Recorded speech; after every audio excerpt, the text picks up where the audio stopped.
Namaste children, this is Jyoti Devgan from the Social Science Department, and today I am going to take a new chapter from Civics, Role of Government in Health. Now we all know that in a democracy, people expect the government to work for their welfare.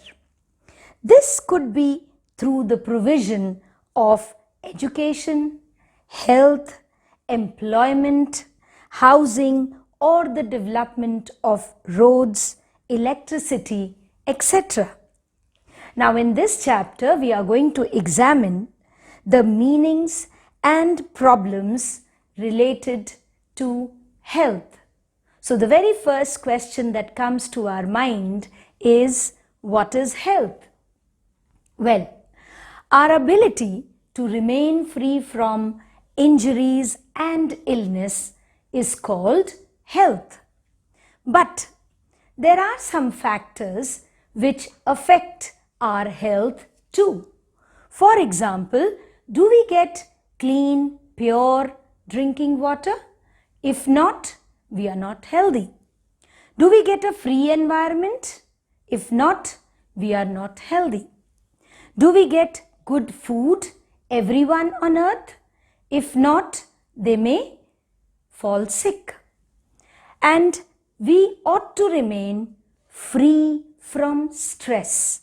Then only can we be in a healthy state.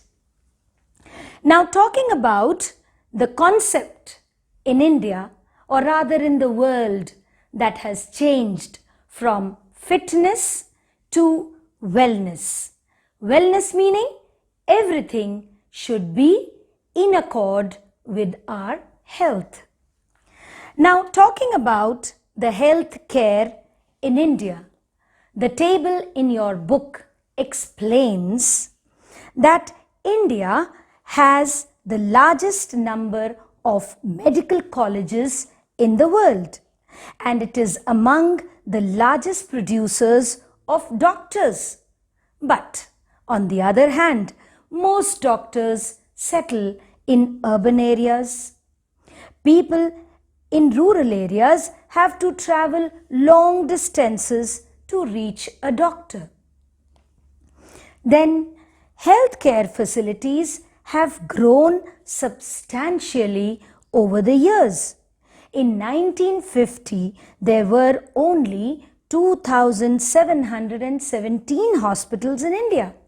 But in 1991, they have grown to 11,174 hospitals, and in 2000, the number grew to 18,280. Now look at the rapid increase of hospitals. But if we see the other side, about 5 lakh people die from tuberculosis every year. This number is almost unchanged since independence. Almost 2 million cases of malaria are reported every year, and this number is not decreasing. If we see the other side, India gets a large number of medical tourists from many countries every year. They come for treatment in some of the hospitals in India, and it is compared with the best of the hospitals in the world.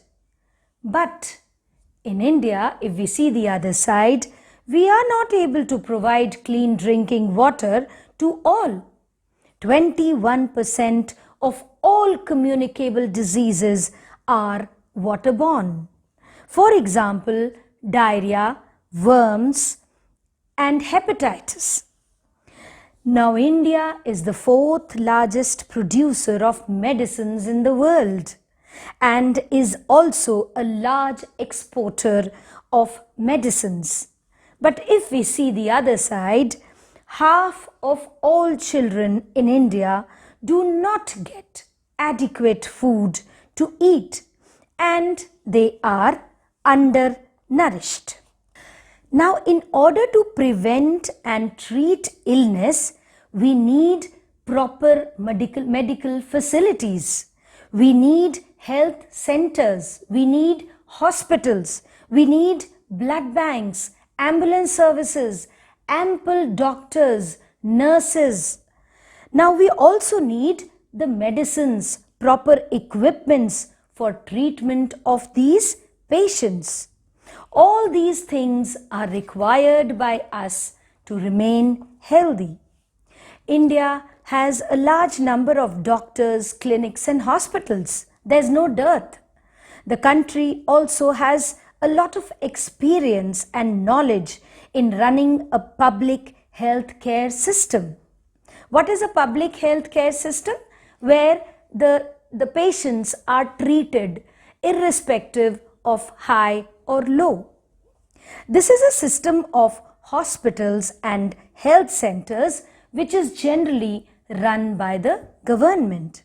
It has the ability to look after the health of a large section of its population scattered over hundreds and thousands of villages. We will go more in detail later on. Moreover, there has been a phenomenal advancement in medical sciences whereby many new technologies and treatment procedures are available in the country. We'll talk about it later. However, we know that how poor is the condition of our country and the people. With all the above positive developments, we are still not able to provide proper health care medical facilities to our people. Our country has money, knowledge and people with experience, but cannot make the necessary health care available as we just read in the above mentioned table. Now, talking about a small story of Hakim Sheikh. Hakim Sheikh was a member of Paschim Bang Khet Mazdoor Samiti, an organization. It is a kind of a union of laborers, or rather agricultural laborers in West Bengal. One evening in 1992, he accidentally fell off a running train and suffered head injuries. He was in a very serious condition and needed immediate treatment. He was taken to a government hospital in Kolkata, but they refused to admit him because they did not have a spare bed. Another hospital did not have the facility or the specialized doctors necessary for his treatment. In this way, he spent nearly 14 hours in a critical state and was taken to 8 different government hospitals, but none of them admitted him. Finally, he was admitted in a private hospital where he received treatment. He spent a lot of money on his treatment. Angry and upset over the indifferent attitude, over this bad kind of an attitude of all the government hospitals that refused to admit him, Hakim Sheikh and the Paschim Bang Khet Mazdoor Samiti filed a case in the court. Now, from the above story, you must have understood that we can roughly divide the various healthcare facilities into 2 different categories. One is the public health services and second is the private health services. Now let us read about the public health services. It is a chain of health centers and hospitals which are run by the government. They are linked together so that they cover both rural and urban areas. Did you understand what rural and urban areas mean? That they cover the villages as well as the cities.